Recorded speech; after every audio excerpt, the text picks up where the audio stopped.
तर आज आपण या व्हिडिओच्या माध्यमातून राज्य शासनाकडून ज्या समुदाय संसाधन व्यक्ती अर्थात CRP आणि ज्या सखी आहेत त्यांना मानधन देण्याबाबतचा जो GR आहे, गव्हर्नमेंट निर्णय आहे त्याबाबत माहिती घेणार आहोत.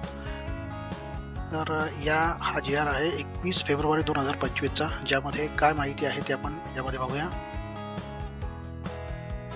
तर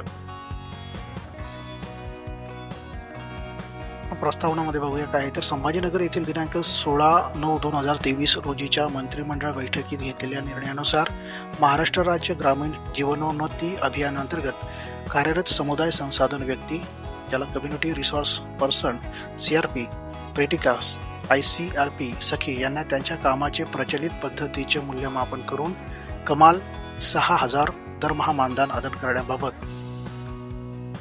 तसेच उमेद महाराष्ट्र राज्य ग्रामीण जीवनोन्नती अभियानांतर्गत स्थापन झालेल्या स्वयंसहाय्यता गटांना सद्यस्थितीत अ, ब व क वर्गवारीत श्रेणीकरण करून अधिकतम 15,000 रुपये फिरता निधी रिव्हॉल्विंग फंड वितरित करण्यात येतो. यामध्ये वाढ करून केंद्र सरकारच्या मार्गदर्शक सूचना अन्वये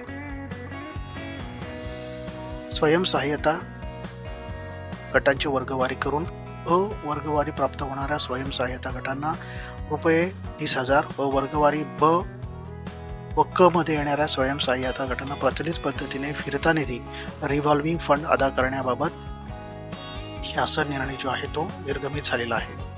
आता यासाठी काय केलेले आहे त्यांनी, तर यासाठी अर्थसंकल्पामध्ये त्यांनी तरतूद केलेली आहे आणि ही तरतूद आहे ती 1,72,48,4,825 कोटींची आहे.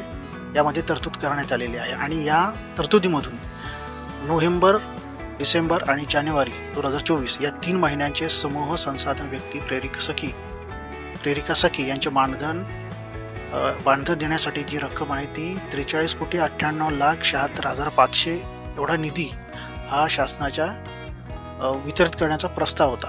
आता त्यासाठी शासनाने काय निर्णय घेण्यात घेतला आहे, तर एकंदरीत सन 2024-25 मध्ये महाराष्ट्र राज्य ग्रामीण जीवनोन्नती अभियानांतर्गत समुदाय संसाधन व्यक्तींसाठी वाढीव मानधन व स्वयंसहाय्यता गटांना फिरता निधी अतिरिक्त राज्य हिस्सा, ज्यामधून तरतुदीमधून 43,98,76,500 एवढा जो निधी आहे तो अर्थसंकल्पीय वितरण प्रणाली अर्थात BDS द्वारे महाराष्ट्र राज्य ग्रामीण जीवनोन्नती अभियानास वितरित करण्यात येत आहे.